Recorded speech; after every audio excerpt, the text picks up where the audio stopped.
ಚಪ್ಪರ್ ಕಂಡಂಗ್ ಕಾಣ್ತ್ಯಾ. ಇವಾಗ ಹಾಕೋ, ನಾಳೆ ಹಾಕೋಬೇಡ. ನಾಳೆ ಒಳ್ಳೆ ಮದ್ವೆ ಗಂಡು ಕಂಡಂಗ್ ಕಾಣ್ಬೇಕು. ನೋಡಿ ಹೆಂಗ್ ಬರ್ತೀನಿ. ಯಾವ ಮಟ್ಟಕ್ಕೆ ಶಾಕ್ ಆಯ್ತದು ಅಂತ ಅಂದ್ರೆ ನನಗೆ ನಂಬೋಕೆ ಆಗ್ತಾ ಇಲ್ಲ. ಶೇಕ್ ಆಗ್ಬಿಟ್ಟೆ ನಾನು.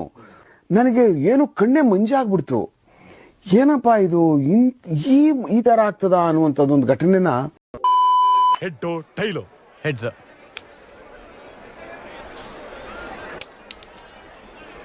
ಹೆಡ್. ಪ್ರಾರಂಭದಲ್ಲಿ ಜಯ ನಿಂದಾಗಿದೆ. ಬೌಲಿಂಗ ಫೀಲ್ಡಿಂಗ, ಬೌಲಿಂಗ ಫೀಲ್ಡಿಂಗ. ತಪ್ಪಾಗೇನಾದ್ರು ಕೇಳದ್ನ?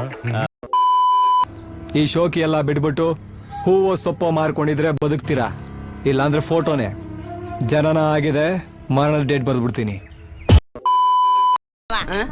ನಾನ್ ಮದ್ವೆ ಆಗೋ ಹುಡುಗಿ ಐಶ್ವರ್ಯ ಲೈ ತರ ಇಲ್ಬೇಕು. ಯಾವ ತರ ನೋಡಕ್ಕೆ ತ್ರಿಪುರ ಸುಂದರಿ ತರ ಇಲ್ಬೇಕು. ತ್ರಿಪುರ ಸುಂದರಿನ ಈ ಮುಖಕ್ಕೆ ಇಲ್ಲ ಅಂತಿದ್ರೆ ಐಸಲ ಕಡೆ ಪುಸ್ಕು ಏನಯ್ಯ ನನ್ನ ಮಗ ಅಂಥದ್ದು ಮಾಡಬಾರ್ದು ಮಾಡ್ಬಿಟ್ರೋದು. 3 ಜನನು ಮ್ಯಾಚ್ ಫಿಕ್ಸಿಂಗ್ ನಲ್ಲಿ ಎಕ್ಸ್ಪರ್ಟ್ಸ್. ಬರೋ ದುಡ್ಡನ್ನೆಲ್ಲ ಹಂಚ್ಕೊಂಡ್ಬಿಡೋರು. Correct sister. ಈಗ ನೀವು ನನ್ನ ರೂಟಿಗೆ ಬರ್ತಾ ಇದ್ದೀರಾ. ನಮ್ದು ರಾಯಲ್ ಫ್ಯಾಮಿಲಿ. ನಿನ್ನ ರಾಯಲ್ ಫ್ಯಾಮಿಲಿ ಆದ್ರೆ ನಮ್ದು ರಾಯಲ್ ಚಾಲೆಂಜ್ ಫ್ಯಾಮಿಲಿ. ಸೋಡಾ ನೀರು ಇಲ್ದೆ ಎಳ್ನೀರಾಗೆ ಮುಗಿಸ್ಬಿಡ್ತೀವಿ ಕತೆನ. ಗಾಂಡು ಗಾಂಡು ಗಾಂಡು ಗಾಂಡು ಈಸ್ ಪ್ರಾಪರ್ ಗಾಂಡು. Him is proper Gandu. Proper Gandu. Real Gandu. He's real Gandu. Yes, yeah.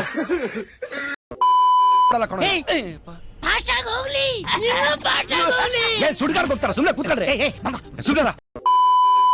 ಇದೆಯಾ? ಓ ಇವರು ಗೊತ್ತಾ ನಿಮ್ಗೆ? ಇವ್ರು ತುಂಬಾ ಚೆನ್ನಾಗಿ ಕ್ರಿಕೆಟ್ ಆಡೋರು. ಕ್ರಿಕೆಟ್ ಆಡ್ತಾರಾ? ಎಸ್. ಇವರು ಓಪನಿಂಗ್ ಬ್ಯಾಟ್ಸ್ಮನ್, ಇವರು ಸೆಕೆಂಡ್ ಆರ್ಡರ್, ಇವರು ಥರ್ಡ್ ಡೌನ್. ನೋಡು, ನಿನ್ನ ಗಂಗಾ ನಾಗವಲ್ಲಿ ಆಗಿರೋದನ್ನ ನೋಡು. ಹುಡುಗಿಯಿಂದ 4 ಅಡಿ ದೂರ ನಿಂತ್ಕೊಂಡಿರ್ಬೇಕು, ಕೈ ಕಟ್ಕೊಂಡೇ ಇರ್ಬೇಕು. ಅವಳ ಮುಂದೆ ಕೈ ಏನಾದ್ರೂ ಬಿಚ್ಚದೆ ಕೈ ಕತ್ತರಿಸ್ಬಿಡ್ತೀನಿ. ಎಲ್ಲ ಹ್ಯಾಕ್ ಸಾಸಿದ್ರಿ ಅಂತ ಕೇಳಿದಾಗ ಇವರು ಅದ್ರ ಬಗ್ಗೆ ಎಲ್ಲ ಹೇಳಿದ್ರು. ರಾಮಾಯಣದಲ್ಲಿ ಬರೋ ರಾವಣನಿಗೆ 10 ತಲೆ ಇದ್ರೆ ಈ ಮಹಾನುಭಾವನಿಗೆ ಒಂದೇ ತಲೆಯಲ್ಲಿ 10 ಮೆದುಳಿದೆ ಅಂತ ಗೊತ್ತಾಯ್ತು.